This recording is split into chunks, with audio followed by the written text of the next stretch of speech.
Mbote bien-aimé dans le Seigneur. Naïl sous le bossu nabino. Comme nos paroles, oh Nzambe, atina kat na pokwa lelo. Thème ya lelo ezali SOS.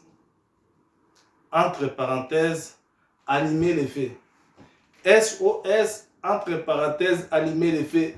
Bino mo boyebi, ceux qui mutazo se na au secours, bakata ango na mukuse SOS. Toza ata ya au secours.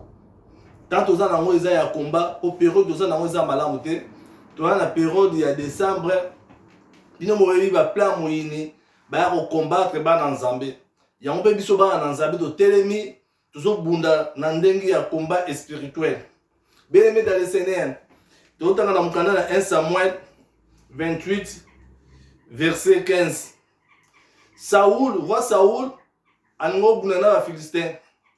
Mais azalaki na mutu oyo te ya kosunga ye. Po prophète Samuel akufaki. Sikoyo il fallait tout na Nzambe, aluki ba prophète bazate, pa boma ba prophète nyonso. Aluki ba nganga Nzambe bazalaki te. Abi au secours na ngana kosenga wapi? SOS. Akeluka magicien, alobi na na posa na solana Samuel.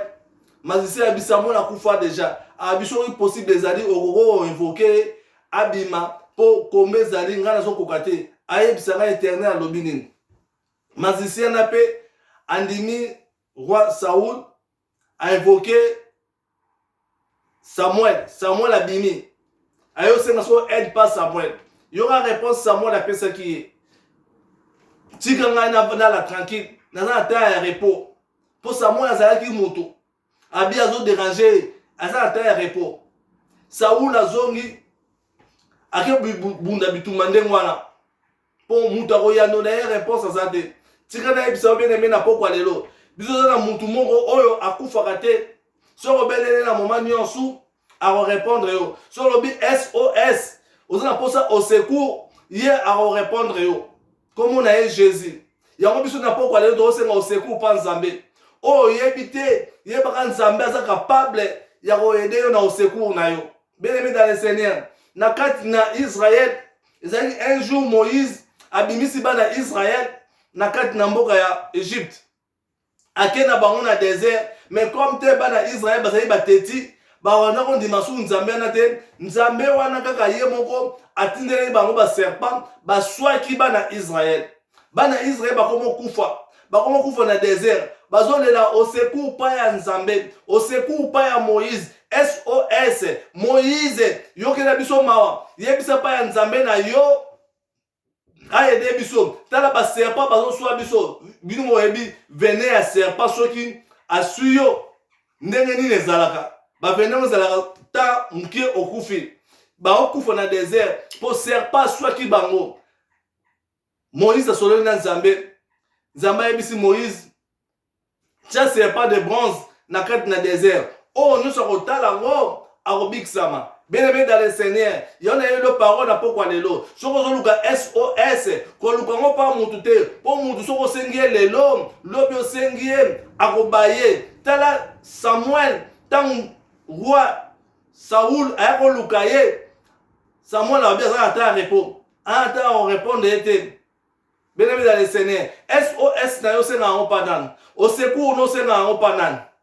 So sengo pa mutu un jour robaye obi lelo edengai lobi edenga lobi wana mutu wana robaye po azali Nzambe te kaka Nzambe mutu abayaka te. Bien-aimé dans le Seigneur, ya mwana bien-aimé fo yeba bana Israël tant c'est pas zo swa bango basenga yo au secours Nzambe yebisi Moïse tiaka serpent de bronze likolo ya ngomba o nyonso akotala ngo yende akozwa lobiko. Bien-aimé, nous avons attention à ce pas de bronze tel qu'on a en Gomba. Pour bana Israël, nous avons en Gomba. Mais nous avons moutou moko, à tel Nicolo et Toulouse, comme on est Jésus-Christ de Nazareth, comme on est Massia, son Seigneur au secours, panae, SOS panae, yako yanolayo. Bien-aimé dans le Seigneur. Bana Israël, bakoma ikobika. Serpent soit qui bango, oh, ba dimela ki, serpent wana, batala nengzama lobaki. Babikisa bagi o be batala ki likolo te bakufaki ti lelo pe na mokilo tozali o bazondimela Jésus Christ comme Seigneur et Sauveur. Ata serpent suit bango lolenge nini bakobika. Mais tout la rade colonne kulus. Oyo akufa ki pona masumu na biso. Ayaki kopesa biso kimia. Ayaki kopesa biso paix. Comme on est Jésus. Oh, nous sommes dimela ye. Bible lobiete na mukana na Jean 3:16. Car Dieu a tant aimé le monde, il a donné son Fils unique, afin que quiconque croit en lui ne périsse point. Oh, nous sommes dimela Jésus. Arobika. Oh, nous sommes dimela Jésus. Attends, c'est pas souillé. Bien aimé dans le Seigneur, Arozalobiko. Bien aimé dans Ebino, mauvaise nouvelle pour la Bayinayo. Mauvaise nouvelle pour la Bayinayo. Bien aimé, Paul, Aoutaki, na mer, Bateau d'Indaki, Abimi, Alobino, n'appelle sa moto, Akoutaki Babarbar, Bazali Pemen, Paul appelle ici moto, serpent, Abimi na chaleur, Asui Paul, Babarbar, Balobiete, Mouto Azana malheur. Nengani na kufite na mai a suza bimi na mokili serpent suye boyebi venin serpent nenge zalaka soka sui mutako kufa bien-aimé dans le Seigneur baba bazeli une minute il n'a pas tombé 2 minutes il n'a pas de fièvre 3 minutes il n'a pas de maux de tête 1 heure 2 heures 3 heures baba changer maloba babi oyo azali nzambe tikena yebiso na poko lelo ba inyo ba ko changer maloba ba loba o za nzambe ba ko que l'on venait à pauvreté ba ko que l'on venait à maladie ba ko que l'on venait à malédiction ba ko que l'on venait à mort ba ko que l'on venait à séparation oh bazo zela o séparé bazo mona 1 heure ozo séparé te bazo mona 2 heures ozo séparé te 1 semaine 1 mois ozo séparé te 1 année ozo séparé te 2 ans ozo séparé te ba mituna na bango bango babi se venez on à solo oh tu connais une bonne nouvelle venez kotaki mais comme tu on dit mais Yesu Masia comme Seigneur et Sauveur venez et ça na pouvoir te na bomo inayo venez et ça na pouvoir te na corps na yo divorce et ça na pouvoir te na ndaku na yo tu connais une bonne nouvelle pouvoir oh Jésus nzamba zamalam venez kotaki Paul te venez kotaki Paul te Baba balobi muto na chance te peut-être yo bazolo bana yo na chance te ndikete ndenge nini ozo mukana te bato ba yesika ba ozo mukana tikena yebisa yo ta nzambe nane kokite ba oloba na yo zali nzambe oh Paul baloba ki na ya zali nzambe Paul c'est pas soi qui est mais venez kota qui était bien aimé tikena yebisa na poko lelo mauvaise nouvelle pour na ba na yo oh ba la kelo ki yo ba ben oh ba bokelo yo ba venez oh ba tele ki yo mitambu bazo mono zo koya te bazo mono zo kita te bazo mono sa divorce te bazo mono okaso sa bozo fièvre zo te pour venir à ce qu'il faut tirer na terre et là Paul la salaki comme tu as dit mais Christ Seigneur mobikisi comme tu as na Christ na carte dans ton nae venir au roi kokota te venir au zo Paul te moi quoi ezate et là Paul la salaki malheur pour na bayina yo malheur pour na bayina Paul appelle ça qui moto azu serpent na bimaki na chaleur abwa ki ye na moto ya on a poko lelo banda ko be la moto na sika oyo zali banda ko be la moto e bano zikisa e bano tumba e bano yita banda ko be la moto e bano tumba maloba nyonso baloba ki ya babe po tozana ta ya combat spirituel po ane tozana ngo na décembre ezali mois ya mabe mutu na mutu faut préparer banda ko zikisa banda ko serpent bimaki banda ko bwaka ye na moto bien-aimé malheur pona bayina yo malheur bayaki ko swayo bakanza yo okweite bayaki ko swayo bakanza yo okufa okufite bayaki ko swayo bakanza yo sa divorce te bayaki ko swayo bakanza yo okoma malheureux okomi malheureux te po ozana Christ na kati na bomoi na yo mutu aza na Christ na kati na bomoi na ye ata kombe ye ndenge nini batake mais comme te Christ aza kati na bomoi na ye azala akweyaka te yo na yeli yo na poko lelo yo ndimaka Jésus Christ Seigneur ata batie baserpent bavene ndenge nini serpent suyo na lolenge nini okokweya te Paul ntango apelisaki moto chaleur mutu ebimisaki serpent wana ntango chaleur ebimisi serpent wana ye kosuwa Paul Paul est là, ça là qui a mis serpent sur la tiki à retourner sur la reçoit. Il y a un pourquoi les lois n'ayant de mauvaises nouvelles. Bah il n'a pas besoin de la ben. Continue à baron d'engalate. Bana retumba bango. Bana retumba bango. Bana retumba bango. Bana retumba bango. Na kombo na Yesu Masia. Na kombo na Yesu Masia. Na kombo na Yesu Masia. Continue à bango te. Soro tiki serpent.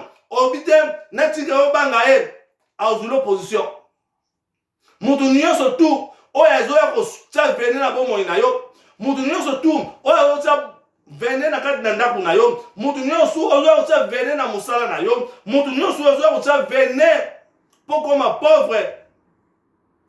Otia vene te dominer yo. Taka tie vene yo faut pesa moto mbala moko. Po Jésus Christ azali limite ya bomo na biso. Na tango akala elebela ki moto. Mais nous avons la technologie. Tant que Christ a yaki, ton dimier le la mobile ici. Nous avons la moto d'abord mon inabiso. So fongo di kaka monoko. Moto bimi. Tika na yebisa yo. Banda ko déclarer na poko lelo. Ba venez nous sozo ko boke la yo. Oya pauvreté. Banda ko ziksa na moto. Banda ko ziksa na moto. Ba venez nous sozo ya pana yo. Oya divorce. Banda ko tumba yango. Banda ko tumba yango. Banda ko tumba. Bien aimé dans le Seigneur. Peut-être yo. Chaleur et kimsaki ba c'est pas msoute yango bana na pokwa lelo banda ko bouger moto banda ko bouger moto siko sali na kombo na Yesu Masia peut-être ba c'est pas msou batikali pour c'est pas la bimaki na chaleur peut-être plus yo telemine ba c'est pas msou bazali na kati na ndako na yo banda ko bouger moto na ndako na yo banda ko bouger moto afin que chaleur et bimisa malédiction o bakulobaki na ndako na yo o bakundaki na ndako na yo o bakundaki na bombo na yo o bakundaki likola famille na yo o balinga basa séparation na libala na yo banda ko zigza tous les serpents tous les malédictions ya maloba o balobaki banda ko zigza yango dans le nom de Jésus dans le nom de Jésus banda ko zigza Paul a qui peut souter tant appelé si moto alobi non serpent on a rotigate et na butu na moi funa zigza afin que ba serpent musu ba yoka ba ko pousse na terre pour ça Paul a tiré serpent na on rebenga baninga na ba serpent ba ya so sous deuxième fois yango Paul a compris quelque chose a dit non serpent oyo a bikate nega sui a bikate faut tirer na moto. Il y a un poko leo nouvelle banda ozoba serpent nyoso maloba o balakela ki mabe babi ministère ne revancete o balakela ki mabe babi libala ne revancete o balakela ki mabe babi commerce ne revancete o balakela ki mabe babi ba no ba revancete tout le maloba nyoso ya serpent o yo tia venir na kati ndako na yo o yo tia venir na libolto na yo o yo tia venir na kati couple na yo o yo tia venir na bomo na yo o yo longola yo bonne santé banda ozoma maloba nyoso ba venir banda ko tumba banda ko tumba yango na kombo na Yesu Masia. Bien-aimé dans le Seigneur, baba kaza nzambe biso tuzaba na nzambe so ndimeli Yesu Masia etant que Seigneur sauveur tuzaba na nzambe tikete nzambe apambola mate ya lelo mundu nyonso akoyoka parole oyo akanga monoko nete akontinue kobondela po tozala ta ya komba ezala na baforme ebele tikete nzambe apambola poka lelo tozali l'église de la promesse de Dieu na Bruxelles, numéro de téléphone 499 818 235. Nzambe apambola bino tomona imba la sima. Amen.